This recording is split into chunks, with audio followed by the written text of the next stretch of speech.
ఇప్పుడు జగన్మోహన్ రెడ్డి గారు 2009 సెప్టెంబర్ 2వ తారీఖున రాజశేఖర రెడ్డి గారు చనిపోయిన రోజు నుంచి జగన్మోహన్ రెడ్డి గారు యుద్ధం ప్రకటించాడు. సోనియా గాంధీతో ఢీకొట్టి, చంద్రబాబును ఢీకొట్టి 16 నెలలు జైలు జీవితం అనుభవించి ఈ రాష్ట్రంలో తెలుగుదేశం పార్టీకి, కాంగ్రెస్ పార్టీకి డిపాజిట్లు పోగొట్టి కాంగ్రెస్ పార్టీని ఈ రాష్ట్రంలో కూకటి వేళ్లతో సహా పెగిలించి చంద్రబాబు నాయుడు 40 సంవత్సరాలు అనుభవం ఉన్నటువంటి వ్యక్తిని 23 సీట్లకు పరిమితం చేసి 151 సీట్లతో పవన్ కళ్యాణ్ని 2 చోట్ల కూడా చిత్తుగా ఓడించి చంద్రబాబు నాయుడు తనయుడు లోకేష్ని మంగళగిరిలో మట్టి కరిపించి ఆయన అభ్యర్థుల మీద వీళ్ళని ఓడించి ఈ రాష్ట్రంలో ముఖ్యమంత్రిగా జైత్రయాత్ర జగన్మోహన్ రెడ్డి గారు కొనసాగిస్తున్నారు. పవన్ కళ్యాణ్, చంద్రబాబు నాయుడు, లోకేష్ ఇప్పుడేమైనా యుద్ధ పేరు మోగించి గంటలు మోగించి పిల్లి మేడలో గంటలు కట్టుకొని చచ్చి ఉంటారు. నిన్న మొన్న జగన్మోహన్ రెడ్డి గారు 2009లోనే యుద్ధ పేరు మోగించాడు. సోనియా గాంధీని మట్టి గరిపించాడు. చంద్రబాబు నాయుడిని భూస్థాపితం చేశాడు. పవన్ కళ్యాణ్ 2 చోట్ల చిత్తుగా ఓడించాడు. పప్పు గారిని, లోకేష్ గారిని మంగళగిరిలో సమాధి చేశాడు. అది పరంపర కొనసాగుతూనే ఉంది. జగన్మోహన్ రెడ్డి గారు ఈరోజు యుద్ధ పేరు మోగించడం కాదు, 2009లోనే మోగించారు. పవన్ కళ్యాణ్, చంద్రబాబు నాయుడు, లోకేష్, అడుగుడిపోయిన బక్కీటు, తోలు బక్కీటు, వీళ్ళందరూ కూడా, ఈ బోరగాళ్ళందరూ కూడా వచ్చినా కూడా జగన్మోహన్ రెడ్డి గారు ఇంటికి కూడా పీకలేరు. గతంలో కూడా చెప్పాం, మాకు వైఎస్ఆర్ కాంగ్రెస్ పార్టీకి 50% పైన ఓటింగ్ ఉంది. జగన్మోహన్ రెడ్డి గారు చేసేటువంటి సంక్షేమ కార్యక్రమాలు, అభివృద్ధి కార్యక్రమాలు ఈ రాష్ట్ర ప్రజలు గెలిపిస్తారు.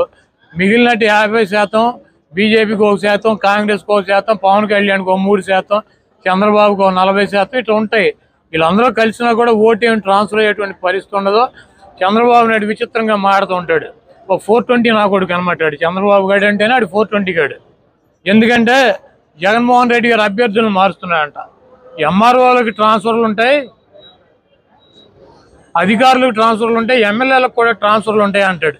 మరి వీడి 420 గాడు 78లో కుప్పంలో పోటీ చేశాడు, చంద్రగిరిలో పోటీ చేశాడు 78లో కాంగ్రెస్ పార్టీ తరఫున. కుప్పం నుంచి చంద్రగిరి 110 కిలోమీటర్లు. ఈయన పోటీ చేసిన చంద్రగిరి నుంచి కుప్పం 110 కిలోమీటర్లు, కర్ణాటక బోర్డర్లో, తమిళనాడు బోర్డర్లో ఉంటుంది అది. మరి వీడు ఎట్లా ట్రాన్స్ఫర్ అయ్యలేడండి చంద్రగిరి నుంచి కుప్పం? వీడు ఆఫీసరా? వీడు అధికారా? వీడు ఎమ్మెల్యేకి వెళ్ళలేదా? అన్ని సొల్లు నా కొడుకు, సొల్లు మాటలు, సొల్లు నా కొడుకు అనమాట. నా ట్రాన్స్ఫర్లు ఉంటాయని నాకు తెలియదు. విచిత్రంగా ఈడే కదా అసలు ట్రాన్స్ఫర్ ఎప్పుడు 89లో వెళ్ళాడు, 30 సంవత్సరాల నాడు వెళ్ళాడు ఈ ట్రాన్స్ఫర్ అయ్యి చంద్రగిరి నుంచి కుప్పం. మరి వీడు కొడుకు అక్కడ మంగళగిరిలో స్కూల్లో చదువుకున్నాడా? వీడు ఊరు మంగళగిరా? లేకపోతే వీడు పుట్టింది, వీడు పెరిగింది మంగళగిరా?